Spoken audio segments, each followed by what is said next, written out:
R og andre R-problemer? For at undgå R-fejlen skal du bruge spiseforringning. Det skal du gøre ved at sætte R eller ej på. Hvis du er i tvivl om sætningerne, sætter du spiser ind i stedet for det verbum, der står i sætningen. Du vil derfor sige, han spiser bil, eller de elsker at spise politik. Hvis du har erstattet dit verbum med R, du spiser, skal du derfor sætte R på, og lad være med at sætte R på, hvis du har erstattet det med spiser. Derfor kommer sætningerne til at hedde, han kører i bil, og de elsker at diskutere politik. Personer og ting med R-problemer. Der er masser af betegnelser for personer, der ender på RER, men meget få ender på RE, som f.eks. herre. Man rammer næsten derfor altid rigtigt, når man sætter et slut-R på personbetegnelserne.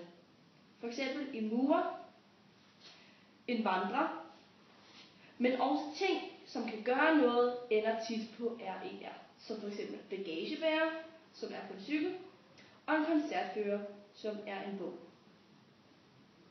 Ja, nu skal det så handle om singularis til pluralis, altså hvordan man laver et substantiv i ental om til et substantiv i flertal. Hvis du har et substantiv, som har en tryksvag endelse i singularis, altså som bærer, skal det i pluralis, altså flertal, ende på e. Hvorimod hvis du har et substantiv som karakter, der har et tryk på endelsen i singularis, skal det have R på i pluralis flertal. Ja. Nu er vi nået til den sidste R-problemer, og det er R-problemer ved adjektiver. Det er sådan med adjektiver, at de kan kun ende på R, når de er i deres positiv, eller deres første gradsbøjning, som det hedder.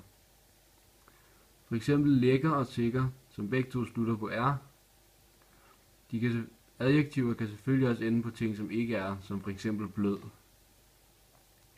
Når adjektiver så kommer over i deres anden grad, eller deres komparativ, som det også hedder, så slutter de dermed på ERE, og det er altid, også selvom de ikke gjorde det i deres første bøjning.